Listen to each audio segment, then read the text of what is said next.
I'm making a video game. Last time I decided to make an assist mode for accessibility reasons and planned out what that might look like. I made a massive mistake and I was an idiot the entire time. If you'd like to know how much of an idiot, let's talk game design. But first, a couple of people have asked whether or not I'd considered adding squash and stretch to my main character for added visual feedback on movement. I had, but I was worried I didn't know how to do it properly. So then I decided to get over that and learn, and that went well. I tweaked it a bit and now I have a very subtle, almost unnoticeable amount of squash and stretch when the player is jumping. I don't really want to go any further with it than this. I'm conscious that the more visual effects you add to the player character, the harder it is to accurately gauge your movement and positioning. And I'm going to be putting some very difficult levels into this game, so it's important that players can tell in a split second where they're going and how close they are to imminent death. Also, we have a new stage hazard that I've dubbed the Swinging Boomer. I'll tell you more about why I need this when I get to the level design video, which I promise will be sometime soon. Right, it's time for what has always been the least favourite part of my day, ever since I took a failing report card home from school and got made to sleep in the shed for 2 weeks.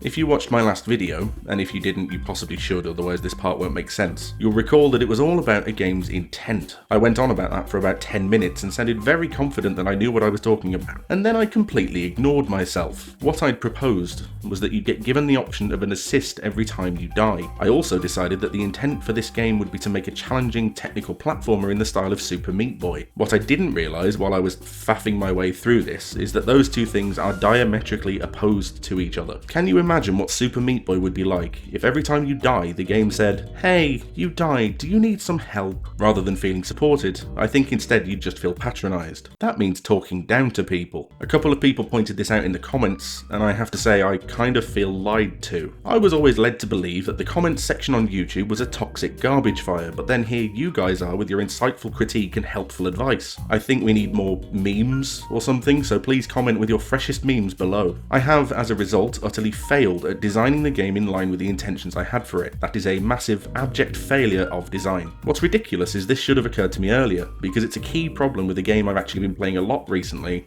Watch Dogs Legion. In Legion, the big unique selling point is that you can play as any one of the randomly generated pedestrians wandering around the game's open world. Each one of them has unique attributes and skills, like being able to walk into certain unauthorized areas without raising suspicion, or having weapons and vehicles unique to their job type or lifestyle choices. As an open-ended sandbox to play around in, it can be pretty fun, but it's also designed by cowards. Early in development, Ubisoft showed off this permadeath feature where if one of your operatives was killed, they stayed dead, and you were left with whoever else you'd recruited. This was interesting because it raises the stakes on literally every encounter you have. You might think twice about using that amazingly skilled super spy for a certain mission because if things go wrong, they're gone forever. Then, they decided to make this feature optional. Not optional in a way that it can be disabled from a menu, but optional in the way where you have to actively choose to turn it on before you start a new game, and could still choose to turn it off whenever you want. By doing this, there are now significantly less consequences for failure. Not that you'd fail much anyway, thanks to a couple of other slightly questionable design choices. Some pedestrians have weaknesses. Older people, for example, can't sprint or take cover, and there's also a trait where a character will just randomly die for no reason. The problem is, there are a majority of NPCs who have 0 of these weaknesses, and no drawbacks at all. When you're faced with that, why would you ever choose a character with a weakness? This could have been mitigated by making every pedestrian have some kind of drawback, like real people in real life, so that you're constantly weighing up the pros and cons of adding someone to your list of operatives and thinking strategically on each mission as to how you're going to get around it. But they didn't do that because they're cowards. This doesn't matter anyway, because most of the time you just use the spider drone, which is the second problem. No matter who you're playing as, you're always overpowered. I bring all of this up because they're relevant and recent examples of a game being designed with absolutely no faith in the player's ability whatsoever, which looking back at it is exactly what I was doing with my assist mode, which is exactly why I failed. Now, I didn't confirm this conclusion until I started trying to implement the features I'd originally planned, namely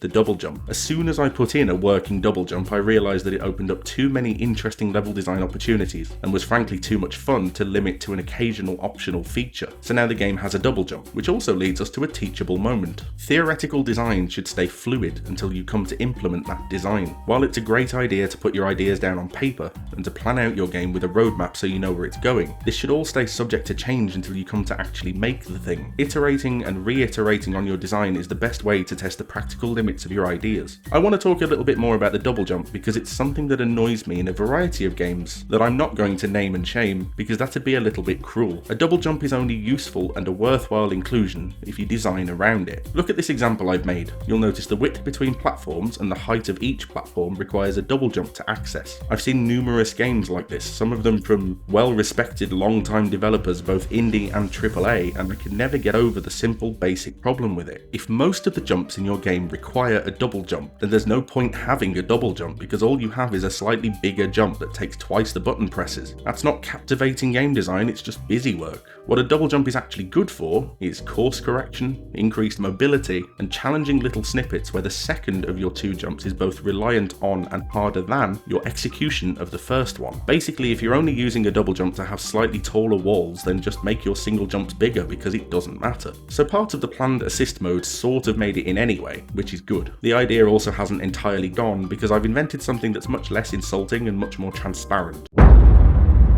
Rather than trying to be too clever with how I implement my accessibility options, I decided instead to just rip off Celeste and have a function that breaks the game if you choose to use it. Once you turn on the option in the main options menu, you can press a button and suddenly you're not platforming anymore. Now you're floating and can move around the level in whatever direction you want. Press the button again and you'll be dropped back into the game, so you should probably make sure you're standing over a solid floor. There's a couple of applications for this. Say you've been trying to beat a particular level for an hour, but there's one part near the end that you just can't get quite right. Now, when the level restarts, you can just leap to that part and practice it until you've got it down. I think this will be useful for both casual players and speedrunners who want to practice individual segments to improve their overall runs. You can also finish the entire level using this feature, but you won't get a grade for it. The grades don't do anything other than maybe Steam achievements if I figure out how those work. But I know there are people out there who will want them, and I don't think those people are likely to use this feature anyway, so I think we're fine. The idea of all of this is to simply tie the level of assistance to what the player wants to do. If you want to turn float mode on and just zip to the end of every level, then refund the game because you feel like you beat it in 6 minutes, then you go for it. Seems like a waste of time, but hey, it's your time to waste. Because the assists are gone, the grading system will now be much simpler and be based solely on the number of deaths per level. It will also deactivate if you use float mode at any point. I think this new mode and the new grading system work harmoniously, but if I've learned anything from this video, it's that Ubisoft are cowards. Oh, and that everything can change during iteration.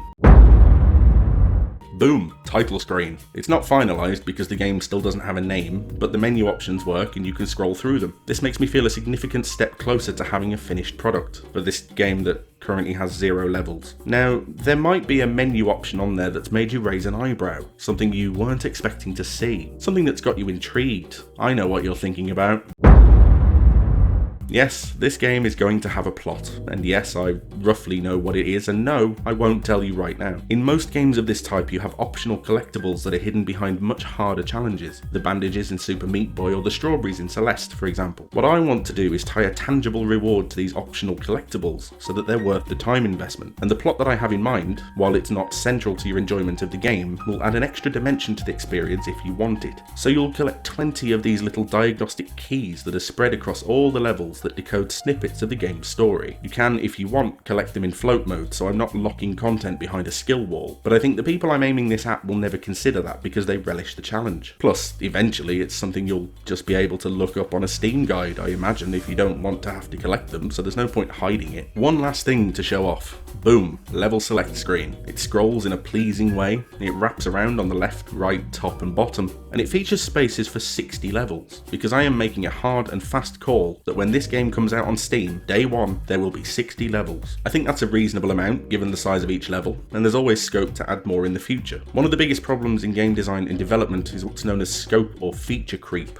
What this means is you have an idea, and as development continues, you keep adding ideas. Funnily enough, it's actually a hazard of using iterative design that we talked about earlier, because you have your idea, you try it out, you realise it works, and that drives you to keep it in. But you don't consider what impact this new idea has on the game up to this point. If you do this for every idea you have, your game as a whole will balloon out of control. You'll struggle with balance, technical problems, and possibly lose focus of what the game is even about. And you'll keep moving your release date. Now everybody, please remember the whole point of this project is to get a game out on Steam that I'm reasonably proud of. And if I can put out a tight 2D platformer with 60 levels, optional challenges and a speedrun mode for a reasonable price, I'll be pretty proud of that. Having the level select laid out like this, and a menu system that lists all the features the game will have at launch, keeps me focused and motivated. This is basically everything you're going to be getting, so I really do hope it's okay for you. It also means that when the levels, plot and speedrun modes are all implemented, all I have left to do is spend all of my time polishing and improving the content that we've got, rather than worrying about adding more. And I think it might be my design philosophy that I'd much rather deliver a polished, concise and complete experience on day one than ask you to wait while I patch things up because they weren't right when the game launched. And on that quite positive bombshell, that's everything I have to show for you for now. Next time hopefully will be the long-awaited level design video, so please do subscribe if you'd like to see that, and like this video if you